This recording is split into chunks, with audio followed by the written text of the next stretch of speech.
रियासी हमले के आतंकियों की तलाश तेज हो गई है। पुलिस ने आतंकियों के स्केच अब जारी किए हैं। आतंकियों की जानकारी देने वाले को 20 लाख का इनाम दिया जाएगा और स्केच जारी करके ये ऐलान किया गया है। बड़ी खबर जहां पर रियासी में हमले के दौरान आतंकियों की तलाश अब तेज कर दी गई है। और आप ये देखिए, ये जो हमला हुआ था, इस हमले में जो श्रद्धालु जा रहे थे वैष्णो देवी के दर्शन करने के लिए, उनमें से कई श्रद्धालुओं की जान चली गई थी और कई श्रद्धालु घायल हुए थे। हालत गंभीर भी बताई जा रही है और इस पर अब तलाश की जा रही है। और ये भी कहा जा रहा है कि जो भी आतंकी दल इसमें शामिल होगा उसे बख्शा नहीं जाएगा। वहीं दूसरी तरफ एक स्केच जारी कर दिया गया है। आतंकियों की जानकारी देने वाले को 20 लाख का इनाम दिया जाएगा। रियासी में हुए आतंकी हमले के 50 घंटे से ज्यादा हो चुके हैं। पाकिस्तान के आतंकियों ने श्रद्धालुओं के खून से रियासी की धरती की लाल जरूर की है, लेकिन इसका बदला सबसे भयानक होने वाला है। जम्मू से लेकर जयपुर तक पाकिस्तान के खिलाफ लोगों का खून खौल रहा है। हर कोई मांग कर रहा है कि आखिर आतंक का खात्मा कब होगा।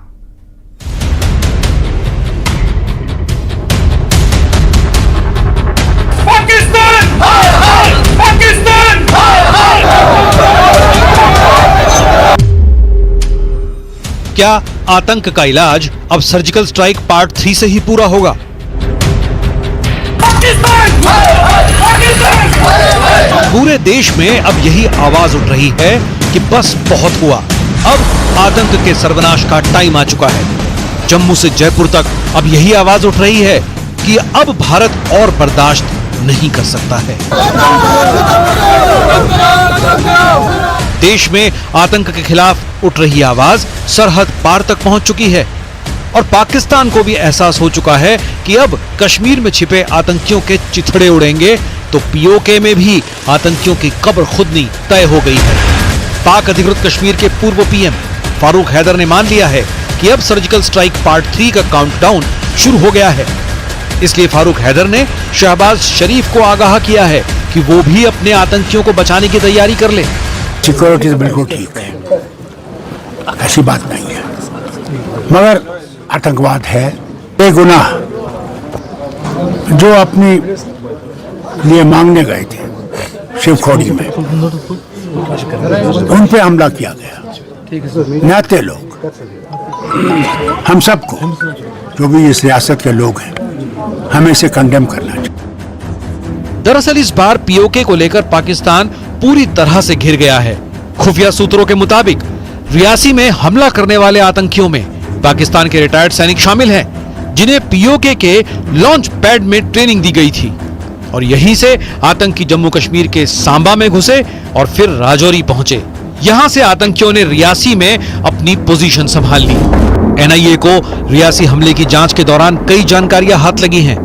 एनआईए के मुताबिक आतंकियों के पास हथियार कम थे, इसलिए उन्होंने घात लगाकर ड्राइवर पर निशाना लगाया, जिससे ड्राइवर गाड़ी से नियंत्रण खो दे। आतंकी चाहते थे कि बस में मौजूद सभी श्रद्धालु मारे जाएं, इसलिए आतंकियों ने हमले के लिए ऐसी जगह चुनी जहां से आतंकियों ने 40-50 राउंड फायरिंग की और उसके बाद बस सीधी 200 फीट नीचे गहरी खाई में जा गिरी। हमारे घर के हमारी औरत थी, हमारी औरत थी और हमारे सारे एक लड़का था और उसकी बहू थी, एक लड़की थी। मेरे परिवार से कोई बातचीत नहीं हो पा रही। मेरे फैमिली से 17 लोग गए थे, जो कि 4 लोग उस हमले में घायल हुए हैं। उनका भी कुछ पता नहीं चल रहा है, लेकिन हॉस्पिटल में है, इतना सुनने में आ रहा है। उनकी भी हालत सीरियस है, चारों की। पूरा मतलब एक परिवार है जो यहाँ से गया हुआ था वहाँ पर माता के दर्शन के लिए। जो भी उन्हें आवश्यक सहयोग की चाहिए वो सभी सहयोग उन्हें मुहैया कराई जा रही है। बाकी जितने 13 लोग हैं वो सभी लोग सुरक्षित हैं। टोटल 17 लोग थे ये लोग। जम्मू कश्मीर के रियासी में जिस जगह पर आतंकियों ने वारदात को अंजाम दिया है, वहां सैकड़ों किलोमीटर के एरिया में विशाल जंगल है। आतंकियों की तलाश में सुरक्षा कर्मियों की 11 टीमें बनाई गई हैं। खोजी कुत्तों के साथ ही ड्रोन की मदद से पहाड़ और जंगल का चप्पा चप्पा खंगाला जा रहा है। सर्च टीम्स हैं वो बाहर हैं, कुछ एरियाज को जो हमने नॉमिनेट किए हैं, कुछ escape routes हैं जो हमने आइडेंटिफाई किए हैं, उनको डोमिनेट किया जा रहा है। और यहाँ पे क्योंकि बहुत ही एक वुडेड, हाईली वुडेड और जंगल टाइप का एरिया है और पहाड़ी इलाका है, इसमें हमारी जो इंटेल लीड्स आ रही हैं उसके चलते हमने 2 एक्सीज पे आज 11 टीम्स का इस्तेमाल किया है और उनको इस एरिया में फैलाया हुआ है। रियासी में आतंक के गुनहगारों का हिसाब होने में कुछ ही वक्त बचा है। सेना के जवानों की गोलियां आतंकियों का सीना चीरने के लिए तैयार हैं। ड्रोन की नजर से आतंकी कब तक बच पाएंगे, उनका खात्मा तो तय है। आगे बढ़ेंगे खबरों में और बात करेंगे बड़ी खबर की, जहां उपेंद्र द्विवेदी नए सेना प्रमुख होंगे। लेफ्टिनेंट जनरल उपेंद्र द्विवेदी सेना प्रमुख होंगे। 30 जून को रिटायर हो रहे हैं मनोज पांडे, जनरल मनोज पांडे की जगह लेंगे उपेंद्र द्विवेदी और इस तरीके से ये एक बड़ा बदलाव देखने को मिलेगा, जहां उपेंद्र द्विवेदी होंगे नए सेना प्रमुख। लेफ्टिनेंट जनरल उपेंद्र द्विवेदी सेना प्रमुख होंगे और 30 जून को मनोज पांडे रिटायर हो रहे हैं। जनरल मनोज पांडे की जगह अब उपेंद्र द्विवेदी लेने वाले हैं।